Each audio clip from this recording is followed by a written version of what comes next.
It's baffled scholars for 2 millennia. It is a puzzle made of multi-dimensional elements, an enigma with roots that reach back to the dawning of time, perhaps before. Daniel explained part of it.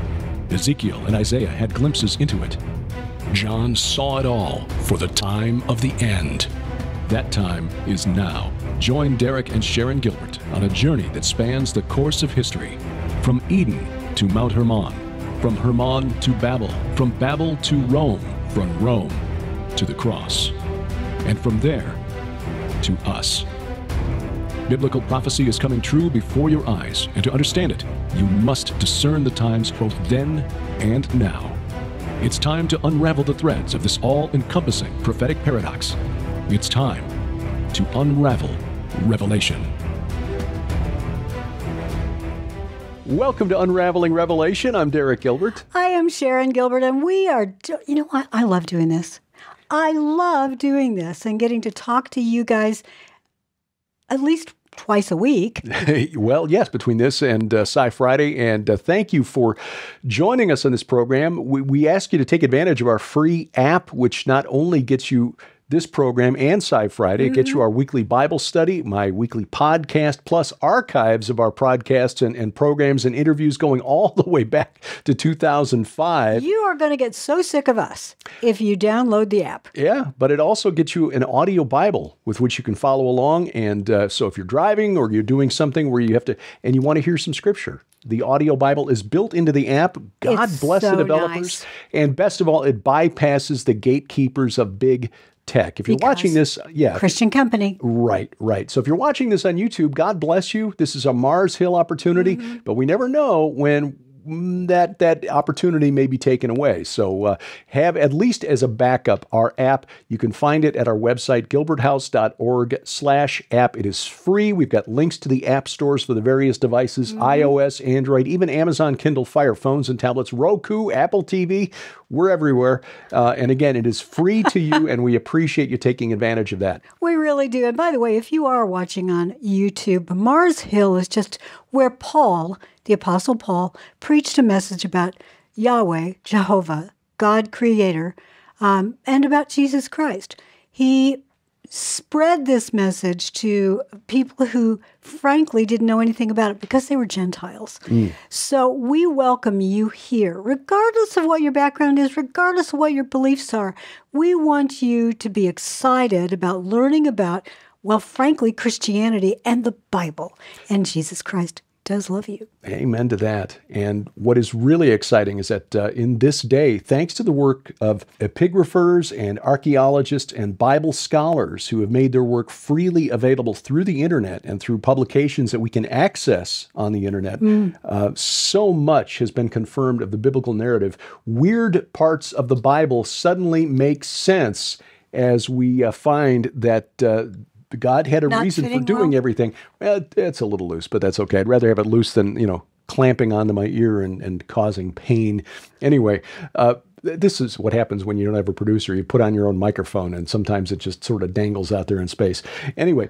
Dangling in space. One of the things, you mentioned Mars Hill. You can't talk about dangling in space. You mentioned Mars Hill, and I think that's actually a good way to transition into what we were going to talk about today, because last week we were talking about the Mount of Olives. Solomon, during his reign, after he'd built the temple on the Temple Mount, on the Mount of Olives across the Kidron Valley, put up high places for 3 foreign deities. One was Astarte, known to the Akkadians and Babylonians as Ishtar and Inanna. Yes. One was Milcom, the abomination of the Ammonites, otherwise known as Molech to the Hebrews, and as I showed in my book, The Second Coming of Saturn, also El of the Canaanites, Enlil of the Akkadians and Sumerians, Saturn, Kronos, etc., etc.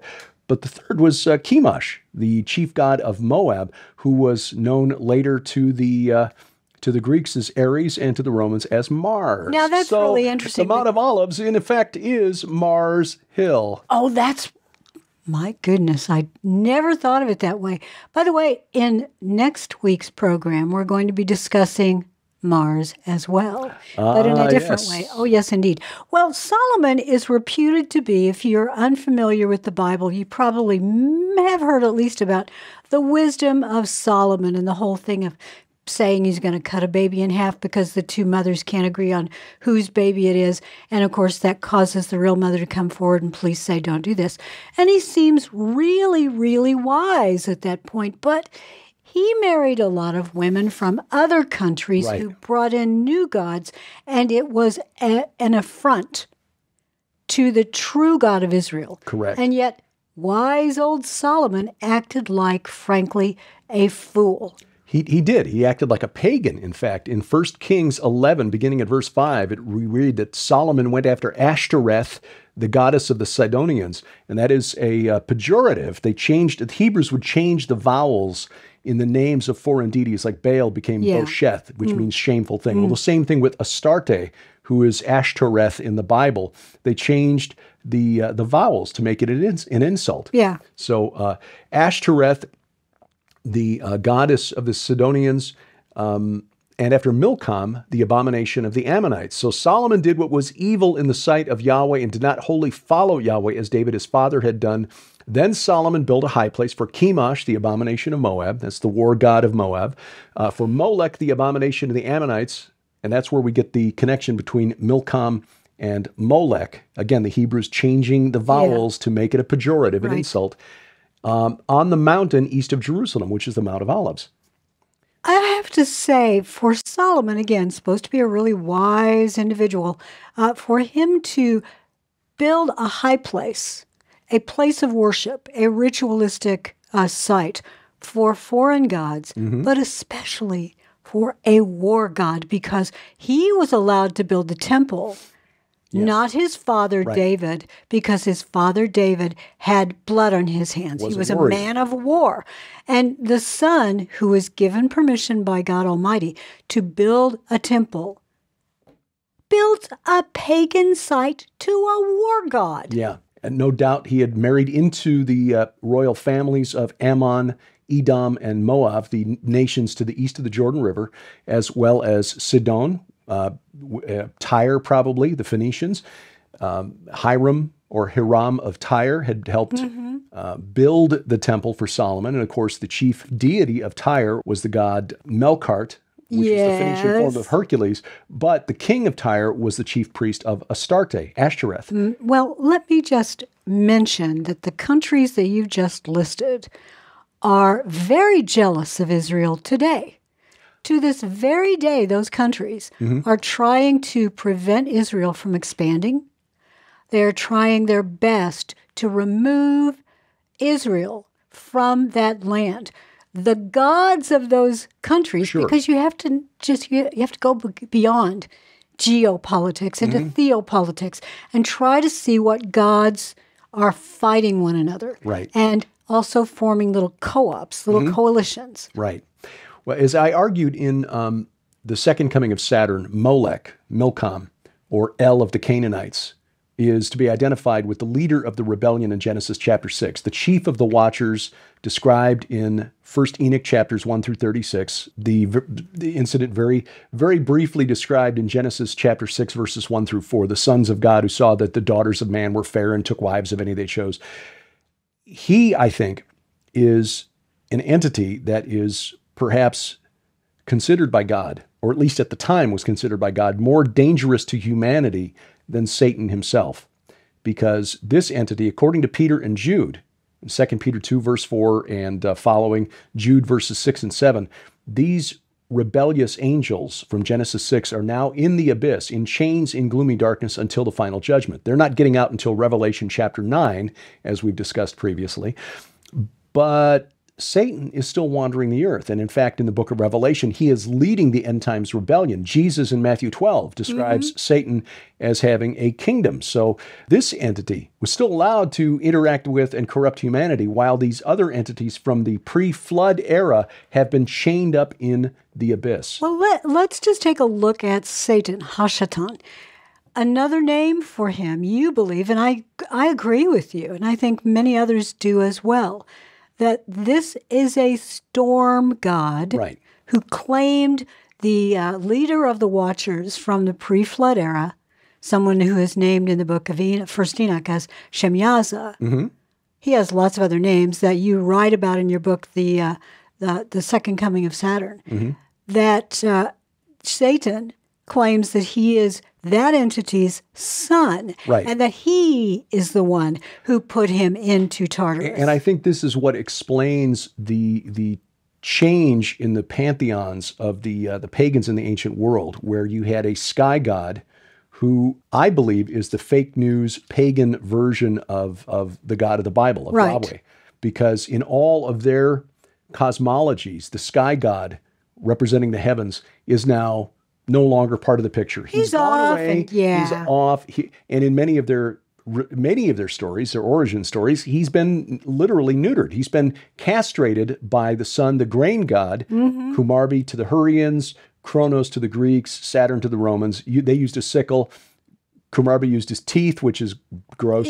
But the point is, the sky god is powerless. He's gone away. He does not interfere in human affairs anymore, which of course is a lie, because again, I think this is their explanation for why things changed over history.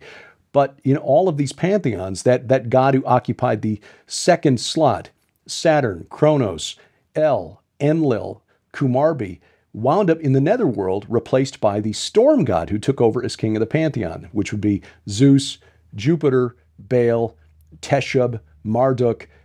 It's the same story, just told with different names over and over and over. Jesus identifies this character, the storm god, as Satan in Matthew 12, beginning in verse 22, when he's brought a demon-possessed man, cast out the demon. The Pharisees say, oh, he's only casting out demons by the power of Beelzebul, which means Baal, the prince. And Jesus, and this is where we learn about Satan's kingdom, if every kingdom divided against itself is laid waste, and no city or house divided against itself will stand. And if Satan casts out Satan, he is divided against himself. How then will his kingdom stand? So he there, and also in Revelation 2, the verse 13, talking about the city of Pergamum, which was the site of the great altar of Zeus, Baal by a different name.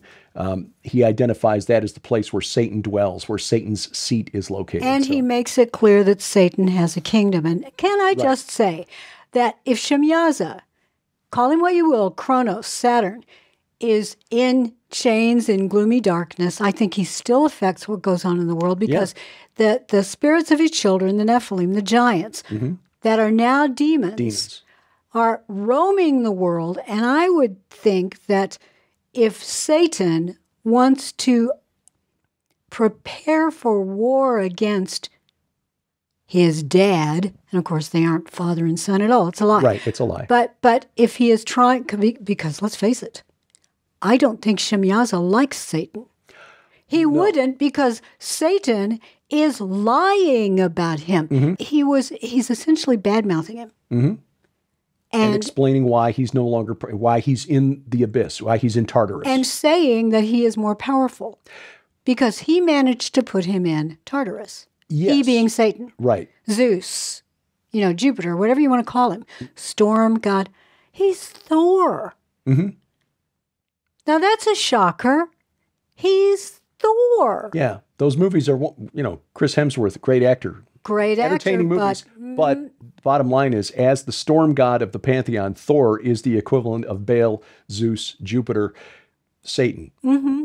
Now, when Shemihazah gets out, it's going to be a no-holds-barred war, spiritually and spirits against human beings, for 5 months. And after the break, we will explain why it's 5 months. Spiritual warfare is where the rubber meets the road for us as Christians, but often we treat it as though it doesn't really exist.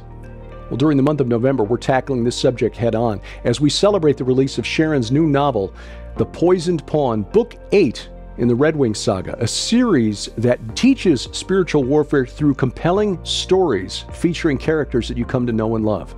As part of this special package, we're offering the important new book by our friend Vicki Joy Anderson, They Only Come Out at Night, where she looks at the phenomenon of night terrors or sleep paralysis, examines what the medical community says about it, and then digs into the spiritual forces behind it.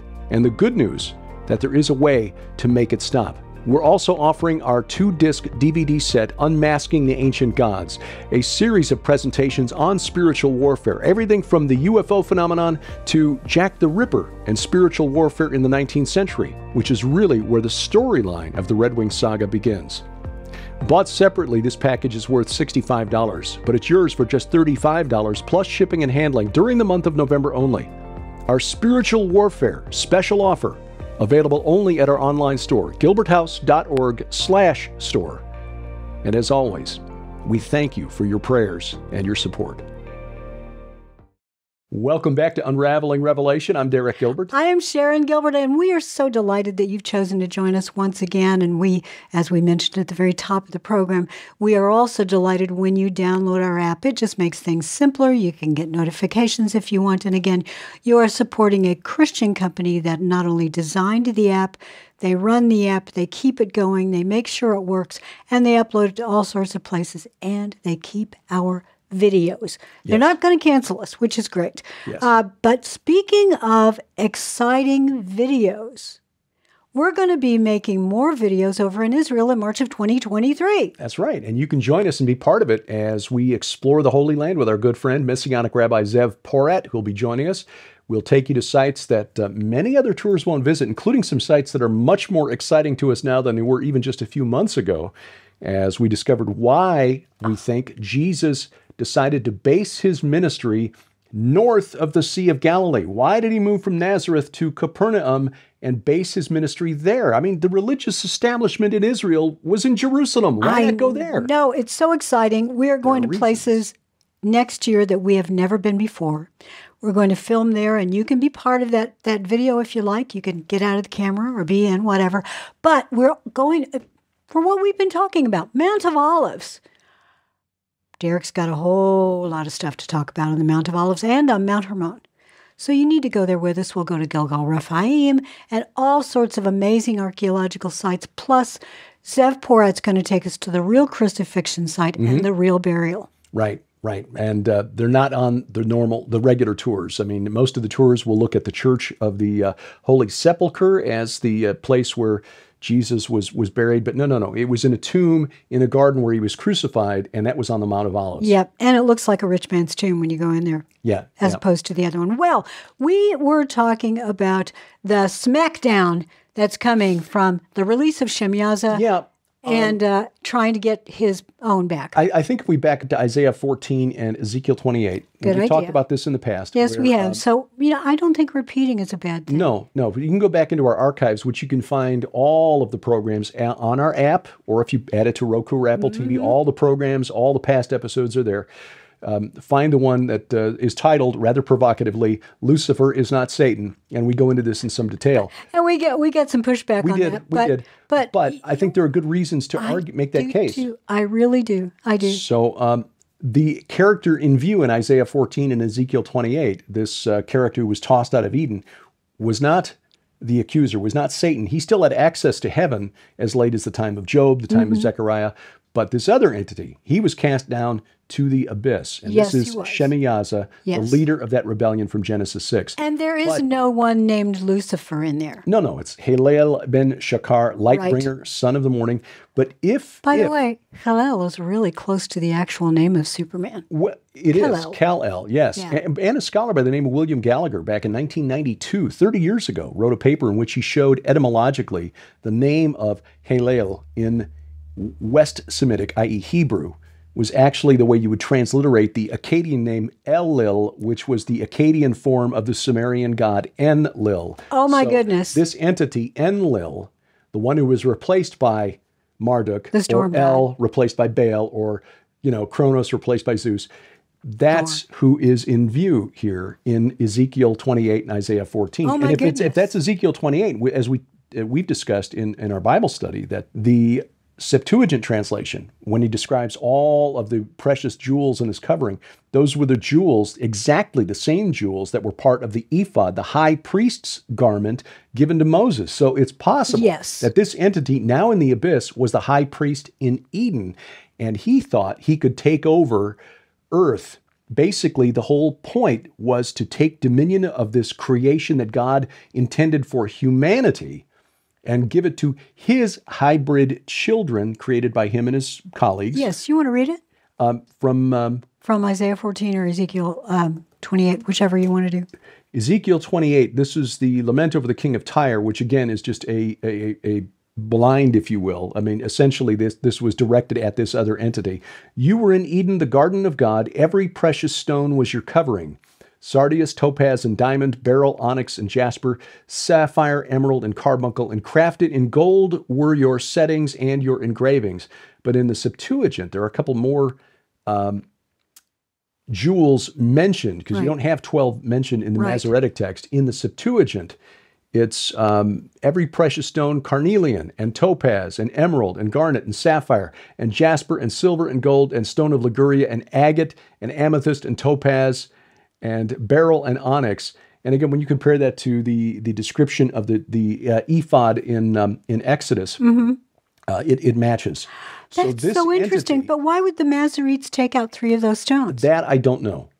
I really don't know. You'd have to ask a better scholar than me. Yeah. Well, I'm not sure about that. The reason we look at the Septuagint is because this was translated by Jewish religious scholars 200, 300 years before the birth of Jesus. So they had access to older Hebrew texts than the Hebrew text on which our Bibles are based, which was completed around 1,000 years later, about 900 AD. So. Right. So pre-Jesus, they really didn't have any sort of agenda to erase Jesus. Right. However, post-Messiah, there indeed was, in some circles, an agenda to make sure nobody realized who he really was. Right, kind of de-supernaturalize the spirit realm so that Christians could not make the case that the second power in heaven, the angel of Yahweh, was God, was the Messiah, which is what Christians had been saying. You know, you and I have talked about this, and maybe you're about to mention it, so forgive me if you were, but we not only see this entity